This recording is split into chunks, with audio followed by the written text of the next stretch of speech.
வணக்கம். நம்மள பல பேருக்கு இருக்கிற ஒரு ரகசிய வியாதி என்ன தெரியுமா? பொறாமை. நம்ம வெளியே காமிச்சிக்க மாட்டோம். நான் ஏன் அவனை பார்த்து பொறாமப்பட போறேன் அப்படின்னு நமக்கு நாமே பொய் சொல்லிப்போம். ஒரு குட்டி கதை சொல்றேன், கேளுங்க. ஒரு ஊர்ல ஒருத்தனுக்கு வித்தியாசமான வரம் கிடைச்சது. அது என்னன்னா, நீ கடவுள்கிட்ட என்ன வேண்டுறியோ அது உனக்கு கிடைக்கும். ஆனா உனக்கு கிடைச்சதை விட 2 மடங்கு உன் பக்கத்து வீட்டுக்காரனுக்கு கிடைக்கும் அப்படின்றது தான் அந்த வரம்.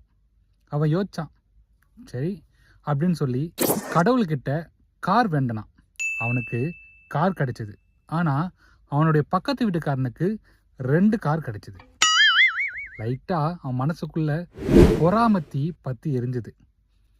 பரவாயில்ல அப்படின்னு இந்த முறை ஒரு பெரிய பங்களா வேணும் அப்படின்னு கேட்டான். அவனுக்கு பெரிய பங்களா கிடைச்சது. ஆனால் அவனுடைய பக்கத்து வீட்டுக்காரனுக்கு 2 பங்களா கிடைச்சிது. அவனுக்கு கிடைச்ச பங்களாவை விட பக்கத்து வீட்டுக்காரனுக்கு 2 பங்களா கிடைச்சிருச்சே அப்படின்னு அவன் பொறாமப்பட்டு அவனுடைய சந்தோஷம், நிம்மதி எல்லாத்தையும் இழந்தான். கடைசியில் அவன் கடவுள்கிட்ட என்ன வேணான் தெரியுமா? கடவுளே, என்னுடைய ஒரு கண்ணை குருடாக்கிடு அப்படின்னு சொன்னான்.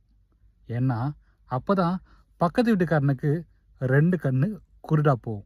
கேட்கும் போதே ஷாக்காக இருக்குல்ல? ஆனால் நிஜத்தில் நிறைய பேர் இதை தான் பண்ணிகிட்டு இருக்கோம். அடுத்தவன் வளர்ச்சியை பார்த்து பொறாமப்படுறதுனால அவனுக்கு ஒரு நஷ்டமும் இல்லை. நம்ம தான் நம்மளுடைய ஒரு கண்ணை, அதாவது சந்தோஷத்தையும் நிம்மதியும் குத்திக்கிட்டு இருக்கோம்.